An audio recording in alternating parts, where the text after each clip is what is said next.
Бацхан хүндэд үзэгчтэй өдрийн мэнд хүргэе. Өнөөдөр 2025 оны 1 сарын 11. Өнөөдөр Сүхбаатарын талбай дээр жагсаал болж байна. За өнөөдөр ингээд талбай дээр жагсаал болж байгаа шүү дээ. Тэгээ та эргэн үеийн хувьд өөрийн үзэл бодлоо илэрхийлэх гээд энд ирсэн байна. Тэгэхээр таны зорилго юу вэ? Миний зорилго болохоор би эрх чөлөөнийхөө төлөө, өөрийнхөө төлөө, үр хүүхдийнхаа төлөө энд жагсаалд ирсэн. За тэгээ хүн бүр одоо өөр бодолтой жагсаж явах шиг байна л да. Миний хувьд болохоор энэ одоо Монгол улсад ингээд байгаа энэ төр засаг маань үндсэн хуулийн бус аргаар бий болоод одоо маш их удаж байна. Энийг дарж авч чадахгүй байна л да. Бид нэр жагсаж маш үр дүнтэй эв нэгдэлтэй жагсаж ээж л энэний цаана гарна. За тэгэл одоо өнөөдөр жагсчвал маргааш дахиад жагсахгүй ч юм уу тэгэл ингэж байхгүй болчих юм бол энэ төр засаг дахиад хизээч өөрчлөгдөхгүй яг энэ хэвээрээ яваад одоо Монгол бараг дууслаа шүү дээ. Тэгээ амар их харамсаж чинь эх оронгүй болж байгаа гэхээр л үнэхээр амар харамсаж чинь. Тэгээд үндсэн хуулийн бус аргаар ингээд төрийн эрх мэдлийг хууль бусаар аваад тэгээд ингээд ажиллаж чадахгүй байна. Тэгээ энэ төр засгийг би зөвшөөрөхгүй байгаа. Яагаад гэвэл үндсэн хуулийн бус аргаар төрийн эрх мэдлийг хууль бусаар авсан. Тэгээд ажиллаа хийж чадахгүй байна. Ерөнхийлөгч ч ажиллаа хийж чадахгүй байна. Зүгээр л балкад штэ манай ерөнхийлөгч өнөөдөр те засгийн газар бас ажиллаа хийж чадахгүй байна. Засгийн газар ажиллаа хийж чадахгүй байна. Их хурл бас хууль тогтоох байгууллага эрх мэдэлтэй газар шүү дээ. Хуулиа тогтоож чадахгүй нөө. Хуулиа одоо яг иргэдийнхаа нийгмийн энэ амьдралд зохицуулаад хуулиа яг өөрснийхөө одоо нэг хулгай, луйвар өөрснийхөө эрх мэдэлд одоо зориулаад хуулиндаа нэмэрт өөрчлөлт оруулаад би одоо ийм гэмтэр хийсэн чинь ийм хууль батаад гаргачих юм бол би ингэж аврагдах гээд байна гэх тийм хуулиудыг зөвхөн өөрсөндөө зориулаад тэр хуулийг батлаад байна. Тэгээд ард иргэдийнхаа энэ Монгол орныхоо төлөө тэр одоо энэ нийгмийнхаа амьдралд нийцүүлээд тэр хуулийг батлах ёстой юм байна л да. Миний хувьд бид нар ерөөсөө бидний зорилго ерөөсөө тэмцэл өөр зорилгоо ёстой алга. Үүндээ бид нар туйлдж байна. Ард түмэн туйлдж байна, ядарч байна. Өнөөдөр энэ талбай дээрээс ард түмнээс би хаарлаа залуучууд нь үнэхээр одоо энэ зорилоод байгаа жоо хоохон үндээ л ёстой ядарч туйлдж шүү бид нар. Үндээ хэцүү амьдарч байна. Энэ зовлон бол их байна гэж ард түмэн ядарч за. Энэ засгийн газрыг огцруулах нэгт юу гэх юм бэ? Энэ засгийн газар маань ямар ч юуг үл чадамжгүй засгийн газар байна гэж залуу хүний дээр бол харж байна. Гэтэ нэгт бол ер нь бол залуучуудаа ирж чигсаасаа гэж хүсэж байна. Ягаад гэвэл энэ чинь ер нь бол дандаа ах эгч нар маань харагдаад тах шиг байна. Бидний үеийн залуучууд харагдахгүй. Ягаад гэвэл одоо манай үеийн залуучууд одоохондоо нэг жоохон уус төрөөр нэг холбогдъё гэж сонирхъя гэж бодохгүй байх шиг байна.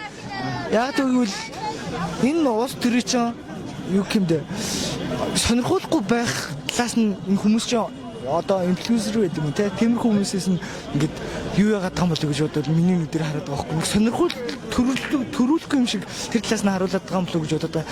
Яагаад гэхээр энэ төр засаг маань ерөөсөө за татвар нэмжээ, тог нэмжээ. Би яг залуу хүн тийм нэг Монголын нэг яндан ч гэсэн буулгач гэж бодоод ингээд гэр ороод яг ингээ халуунаар шийддэг юм байшинтай байлаа гэж бодоход тэрний мөнгөн дээр нэмж जैन татварыг нэмж जैन одоо тээвэр хэрэгсэл маань одоо баг явах боломжгүй болж байгаа шүү дээ. Заримийнх нь бол заримаас нь ихнээс нахгуулаад ачиж जैन. Энэ яагаад вэ? Яагаад ингэж байгаа вэ гэхээр ерөөсөө төр засгийн бодлого маань бидний эсрэг байна. Бидний бидрэлүү ер нь бол бидний ямар ажиллах амьдрах тийм нөхцлөөр нь хангахгүй байна л гэж миний бодлоор харж байгаа. Би одоо өөрийнхөө төлөө өөр хүүхдүүдийн төлөө одоо энэ татвар даатгад араа хитэрлээ энэ ч одоо бас араа бүр энэ ч одоо араа чимээг байгуулсан бүр араа хитэх даварч байна одоо болохгүй шүү дээ одоо ингэж бас одоо энэ чинь газар нутаг байхгүй болох гэж байна.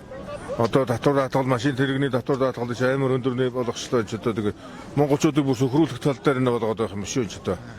Тэгж л харж байна миний хувьд бол одоо тэгээ одоо энэ одоо ард түмтэйгээ нэгдэж энэний зэрэг тэмцэхгүй бол бид тэмцэхгүй бол бидний өмнөөс хүн тэмцэх хүн байхгүй учраас өнөөдөр би ингээд бүгэн дагуулад ирсэн. Аливаа юм дуурахтай биш үү? Ядныг цуглаж байгаа. Энэ үзэл бодлоо хүмүүсийн зөндөл олон дээр дөөлөө явж байгаа шиг байна. Тэгтээ хүч хэрэгтэй, ард түмний жагсаал хэрэгтэй. Ядаж нэгднийлээд нэг хүчит хэрэгтэй. Тэгээ одоо юм ярих хэрэг байхгүй. Энэ дарангууллын төлөөл эсрэгэл явж байна. Энэ дарангуул арай тэнд чинь сураг байдаг байсан бол хэцүүдлээ. Энэ артай үсгэлийн үсгэн анх үсгэхэд тэр дарангууллууд нь их л зөндөө байсан гэж дуулддаг бидний яг нүдээр үзсэн биш.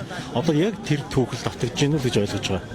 Тэгэд энэ улсуудын одоо эдийн засгаар биднийг дарлан боолчилж байна л да.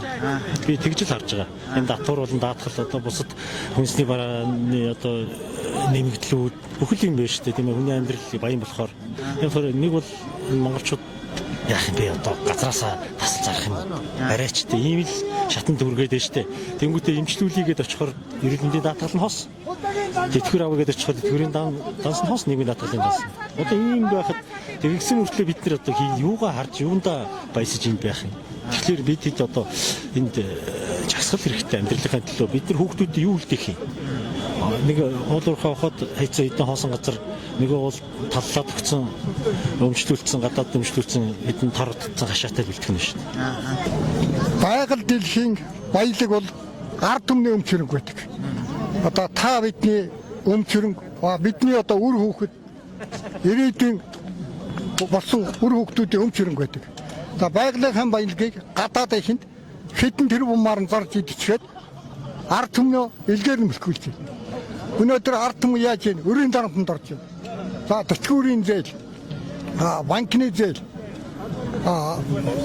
машины татвар, одоо албан байгууллага аж ахуйн нэгжүүдийн дарамт гэдэг. Ингээд бүх юм өрийн дарамтанд орсон.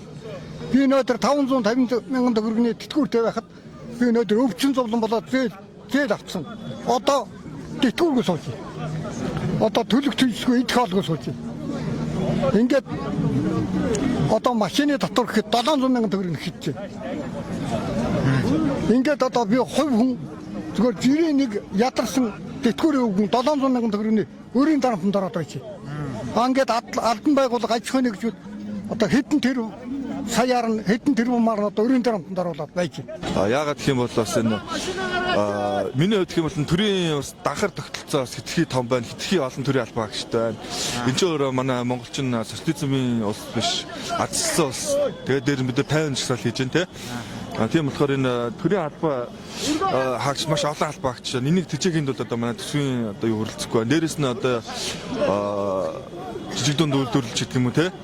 Одоо тойроо бизнес эрхлэгчид одоо маш хүнд байна, дарамттай байна. Монголд одоо энгийн хүн хуваараа бэлтгэл одоо бизнесийг явуулах боломжгүй байна.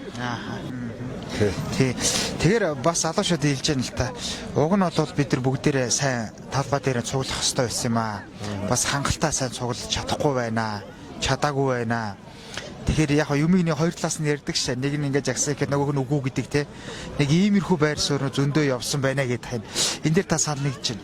Үнэн тийм байгаа. Одоо угаасаа одоо за яг би одоо төрийн төлөө огт нэг асуудал бас байгаа. Яг одоо зүгээр яг манай төлөө одоо ингээд машин тэргээр бас нэг 5 цаас олдог. Тийм учраас ингээд татвар алгад дэс нэмээд одоо ингээд бараг явахааргүй болгож штэ энэ ингээд бараг одоо машиныхаа татвараас дээшээ гарахааргүй болгоод чинь болохгүй штэ энэ бас. Ард түмний одоо хоолоор оролдож ирэх гэсэн үг байхгүй юм чи. Ард түмэн хэрвээ гэрцээр оролдоод ирэх юм бол болохгүй штэ энэ өрсөн явж хийж штэ энэ тийм учраас одоо чинь жагсаж нэгдэж одоо энэ одоо амт олонтойгоо ингэж нэгдэхгүй болохгүй байлаа. Зүгээр ирээд жагсаасаа тэгээд бидний хагчны сонголт гэж яриад байгаа. Бид нар бас сонгох хэрэгтэй байсан мөхгүй. Бид нар сонгож чадаагүйхан горыг хэдлээд ингэ явж байгаа хгүй. Ер нь бол тэр алдаагаа бид нэр залуучуудаа ирээд засаасаа л гэж хүсэж байна. За хүн болгон одоо мэдээж Монгол улсад төрөөд хүүхдлээ энэ газар нутгаар амьдрах учраас эрхчлөөнийхөө төлөө залуучуудыг бүгд гарч ирээ тий. Та нар эрхчлөөнийхөө төлөө жагсаж чадахгүй бол бид дуусна. Тийм болохоор бүгд эрхчлөөнийхөө төлөө гарч ирж жагс. Тэгэхгүй бол бид нар одоо хятадын боол ч юм уу одоо аль нэг улсын боол, аль нэг улсын хараат тийм дарамт, шахалт одоо тэрэнд үүлээ үзэл тэгэл өгөхөөс өөр арга алга тий. Эрхчлөөнийхөө төлөө тэмцэж сая одоо Солонгос улсаас жишээ аваад харъя л да. Яаж тэр бүгднийг огцруулаад ерөнхийлөгчөө хүртэл огцруулах гэдэг ингээд тэгэхэд тэр иргэд нь яаж эрхчлөөнийхөө төлөө бүгд гараж агсаж байгаа байхгүй юу? Манайханд бол зүгээр яг ядарсан өнөөдөр ядарсан иргэд нь гарч ирж агсаж байгаа юм. Эдгээр бол ядраад гарч ирээ. Баян тэр тарган мөнгөтэй төгрөгтэй хүмүүс нь энд гарч ирж агсаж чадахгүй. Тэд нар зүгээр өнөөдөр би мөнгөтэй миний амьдрал болж байгаа. Би одоо энэ утаатай энэ бохир орчноос гадаад руу нэг сар яваад аялцдаг ингэдэг болохоор энд гарч ирэхгүй. Тэд нар бол хүн биш. Зүгээр л одоо нэг мөнгө ихтэй учраас надад бол мөнгө байгаа учраас би мөнгийг бол яаж цацаж гарч ирч чадчихна. Тийм учраас тэгээ ядуу иргэд нь болохоор яаж зүгээр ирчиж байгааныхаа төлөө тэмцээд ингээд гарч ирээд байгаа байхгүй. Энийг буруутгах үндэслэл бол байхгүй. Ард иргэдийн одоо энэ төрийн их мэдл ард түмний гарт байгаа учраас бүгд одоо ийм нэгдэлтэй гарч ирээд одоо жагсаад энийг одоо тий жагсаж одоо энэс салмаар байна л гэж хэлмээр байна. За залуучууд л зарим нь яг ойлгож байгаа баг. Зарим нэг нь ойлгохгүй байгаа. Ойлгохгүй нэгэн залуучууд нь юу гэж нэхэр би өнөөдөртөө яг идэх хоол нэлбэг байна. Өмс говцс нь байна. Би тэнд очих шаардлагагүй гэсэн ийм хувийн бодол.